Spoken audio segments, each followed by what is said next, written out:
사랑하는 우리 가족, 오늘도 엄마와 함께 화목하고 말씀으로 승리하세요. 아담과 하와는 죄가 없는 세상에서 최고의 행복을 경험한 최초의 사람입니다. 그러나 그 복도 잠시 하나님처럼 높아지려다가 비참한 절망에 빠진 최초의 인간이 되고 말았습니다. 스스로 아무리 노력해도 벗어날 수 없는 수치와 공포의 나락에 떨어져 버렸습니다. 하나님 안에 있다가 하나님 밖으로 나간 필연적 결과였습니다. 인간이 인간답게 살 수 있는 절대적이고 유일한 길은 하나님의 사랑 안에 끝까지 남아있는 것입니다.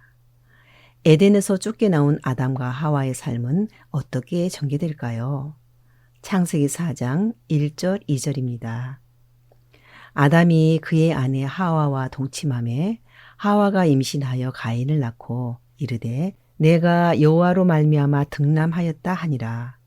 그가 또 가인의 아우 아벨을 낳았는데 아벨은 양치는 자였고 가인은 농사하는 자였더라. 아멘.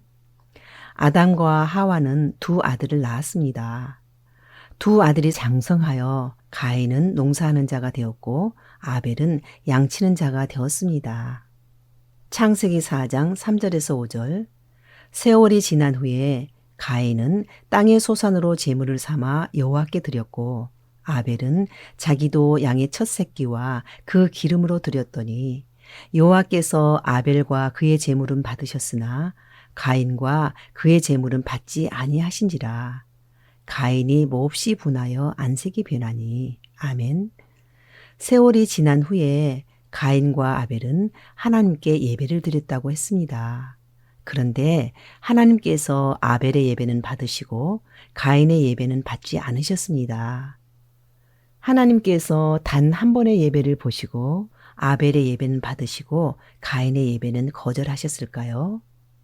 세월이 지난 후에라는 말은 세월이 지난 어느 시점에 가인과 아벨이 지금까지 살아온 신앙을 평가하고 검증받아야 할 시간이 되었다는 것을 암시합니다. 이러한 시간은 가인과 아벨뿐 아니라 이 땅의 모든 사람에게 다가옵니다. 세월은 차곡차곡 쌓여가는 것입니다. 선도 차곡차곡 쌓이는 것이고 악도 차곡차곡 쌓이는 것입니다.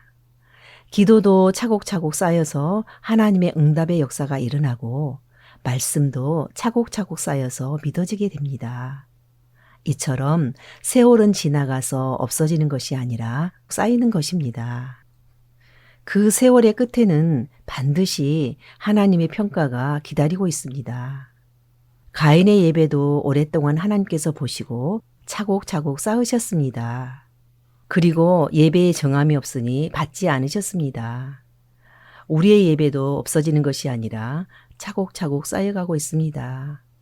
모든 일에는 끝이 있으며 그 마지막에 이르면 우리도 그 결과를 가지고 하나님 앞에 서게 됩니다. 우리의 예배가 끝날 때가 옵니다. 이 때를 추수 때라고 합니다. 우리의 예배도 가인의 제물과 같이 연락하시지 않는 것도 있고 아벨의 제물과 같이 연락하시는 것도 있을 것입니다. 과연 우리가 드린 예배 중에 하나님께서 연락하시는 예배는 얼마나 될까요?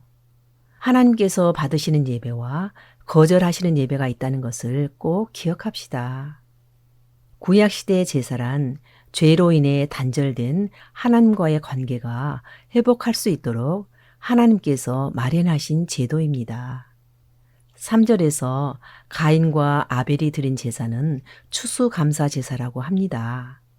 어떤 내용의 제사였던 간에 하나님께 드리는 제사는 제물을 바치면서 지나온 삶을 지켜주신 하나님께 감사하며 앞으로의 삶도 하나님께 의탁하는 행위입니다. 이 제도가 예수님을 통해 완성되어 후에는 예배가 되었습니다.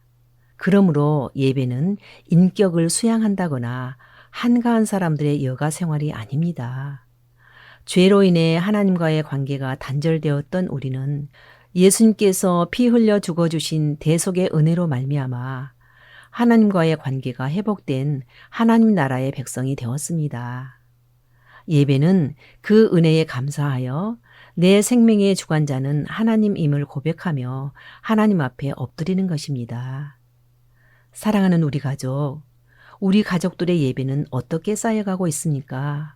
혹시 우리의 예배가 구원의 기쁨과 감격 대신 행사용의 일상이 된 것은 아닌지 돌아보고 온전한 예배를 위해 우리가 회복해야 하는 것은 무엇인지 늘 점검합시다. 아멘.